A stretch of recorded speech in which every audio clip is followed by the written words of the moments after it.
बाय आंनि मुङा थरायना बिरग्लाय बसुमतारी आङो मेथामेटिकल साइन्सेस डिपार्टमेन्टनिफ्राय आरो आङो जोबोर गोजोननाय मोन्दों जे आंनि बे बड'लेण्ड मुलुगसोलोंसालिनि गासै लोगोफोरा गासै जुनियर्सफोरबो लोगोफोरबो गासै आंखौहाय अननानै आंजों सापर्ट खालामदों आरो सापर्ट खालामनायजों लोगोसे आंखौ बे हारिमुआरि नेहाथारि हिसाबै सायख'दों आरो इलिजिबोल साननानै दिनै गावसोरनि बेसेन गोसा भटखौ आंखौ होनानै देरहासार खालामनो हादों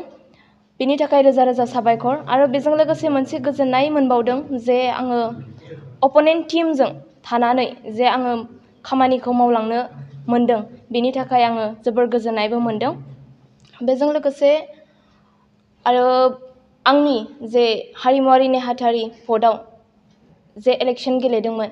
बेनि मेन मट'आनो बेनोमोन जे आं सानो जे जोंनि बड'लेण्ड मुलुगसोलोंसालियावहाय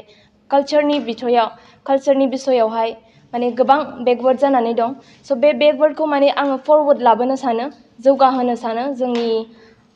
हारिमुआरि आयदाखौहाय। निसिमबो आंनि गोसो गोथारै खुलुमनायखौ जासिग्रोबाय। आंनि मुङा जेक नार्जारी। आंखौहाय जोंनि बे बड'लेण्ड इउनिभारसिटिनि गोबां सुबुङा भट होनानै आंखौहाय मोजांथारै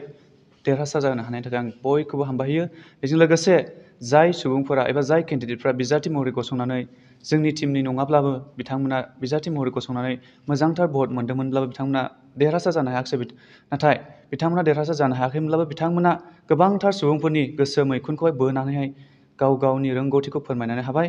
बेनिखायनो बिथांमोनखौ हामबाय होयो। बेजों लोगोसे आं दिनैहाय बेखौनो बुंनो सानोदि जोङो बयबो दिनै स्टुडेन्ट्सनि रिप्रेजेन्टेटिभ जाबाय बेनिखायनो आंनि खोथाया बेनोदि जोङो स्टुडेन्टनि रिप्रेजेन्टेटिभ जानायलाय जोङो स्टुडेन्टनि खामानिखौ मावगोन जोङो सासे लिडार जागोन जोङो सासे बस बिदि जानो मोननाय नङा आरो जोङो समायखिरा लाबायदि दिनैहाय जोङो स्टुडेन्टनि खामानिखौ मावगोन आरो स्टुडेन्टनि गासै जेंनाखौहाय जोङो सल्भ खालामनो एबा समाधान खालामलांनो थाखाय जोङो समायखिरा लाबाय बेनिखायनो जों स्टुडेन्टनि जौगानायखौ गासै बिथिङावनो जौगाहोलांनो जोङो हास्थायलांगोन हानाय मानिखौहाय। स्कुल कलेज स'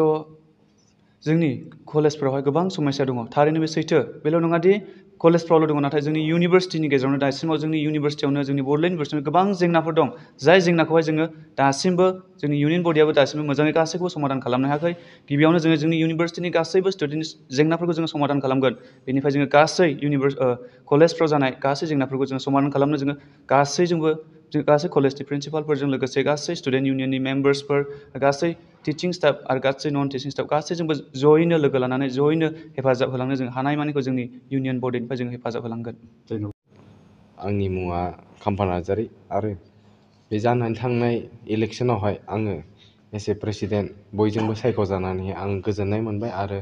आङो बयनिसिमबो गोजोननाय हरनाय जाबाय जे आंखौहाय बे बिबाननि थाखाय आंखौ बयबो नायहरनाय जादों आरो आंनि आखुखौहाय नुनानैहाय आंखौहाय दा बे बुसुआवहाय जोंनि बड'लेण्ड इउनिभारसिटियावहाय बेखौहाय जोङो लासैनो जेसेबां फरायसाफोरनि जेंना दङ बेफोरखौहाय जोङो सल्भ खालामनो नाजागोन आरो फैबाय थानाय समायफ्रावबो जोङो बयनिसिमबो खोथाफोरखौहाय खोनानानैहाय समाधान खालामनायनि नाजागोन। नोंथांमोननि जोंनि मावसमा बोसोरसे। जोंना गासै 11 मेम्बार्सफ्राहाय देरहासारनो हादों आरो जोंनि अपनेन्टनिफ्राय सासे देरहासारनो हादों।